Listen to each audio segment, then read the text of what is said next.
want to remind my parents of your responsibility as a parent. I always like emphasizing on a parent who takes his parenthood or her parenthood seriously.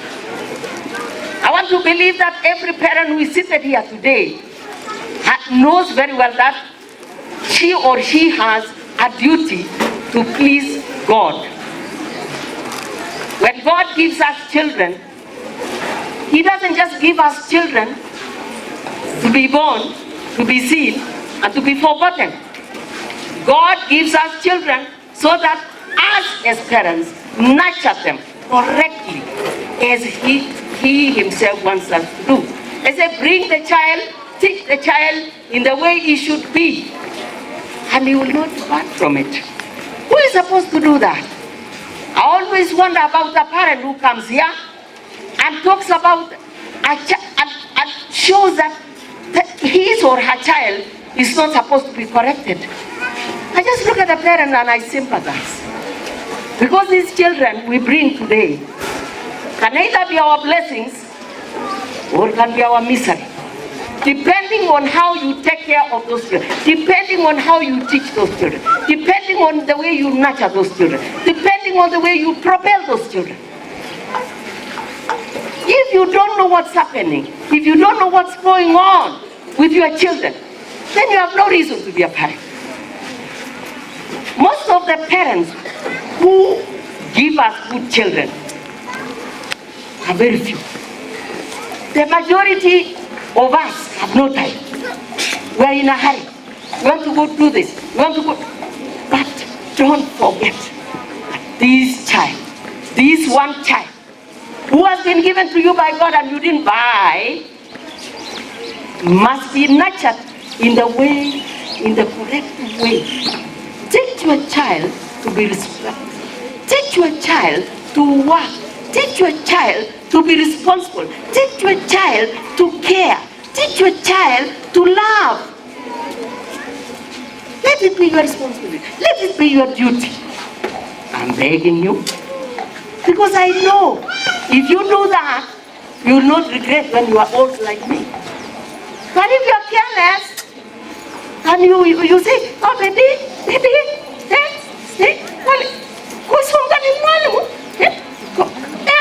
even in the neighborhood, when your child makes a mistake, you go to the other parent and say, why did your child do this to my child? Be very careful. You might be bringing a monster.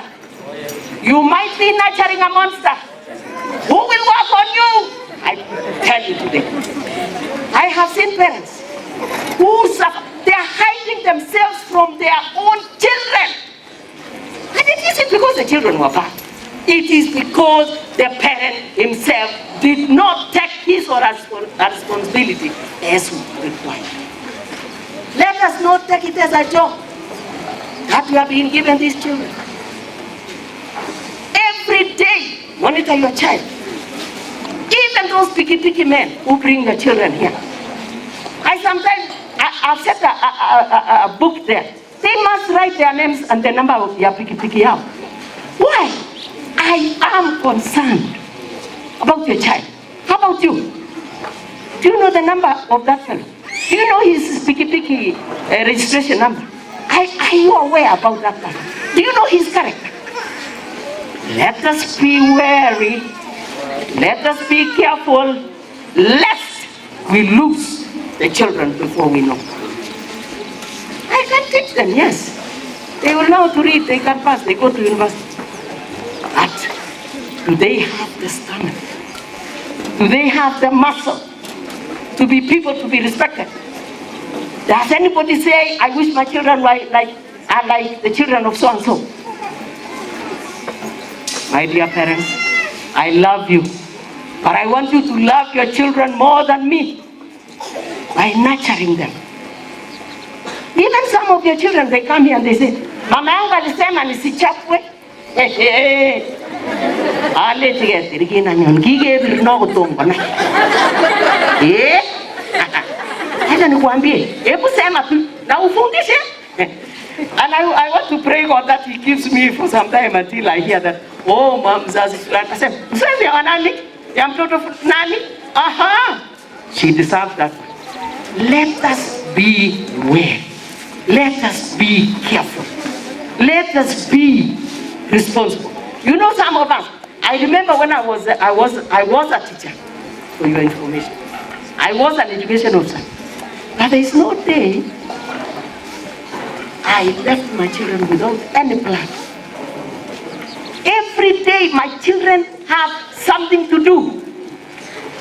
I gave them work every day. They got so busy, they were tired. They said, we want to finish school tupate kucheza kama watoto wengine. But when they finished school, they were too busy doing things for themselves. Why? Because they were trained the same. Train your children to be responsible. Train your children not to break chairs. Train your children not to break windows. I've paid 500 shillings for that window pane. Moja. Yes, mtoto yako akifunja moja, atakuja na nyumbani na note ya kusema anatakikana alipe 500 shillings.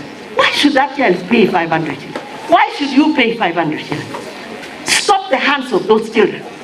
Stop them from destroying. Make them use their hands for something useful.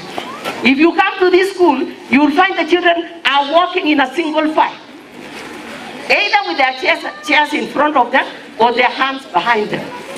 And some of the teachers come here and say, hii mambo ya kupanga laini ni ya nini? I know the reason why. These hands must be stopped from hitting another, kicking another. Yes, so I must make sure they are going like this. And you think, I am training them to avoid hitting, pinching, kicking. And sometimes, because they are busy making sure that they are in line, they have no time to talk or to abuse another student. My dear parents, you are lucky to be in Kiram Academy. I'm not teaching children academic work alone. I bring up this child in the way God wants us to bring them. And if you assist me, if you give me that muscle, we shall go very far.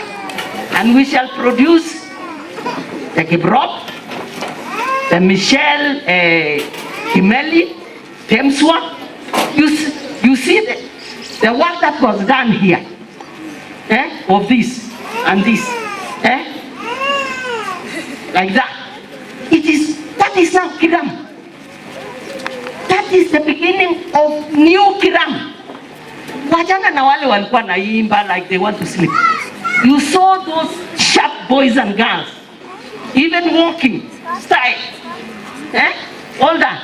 That is what is happening in the world. We are going there. Kiram is moving there. And I request you to move with me.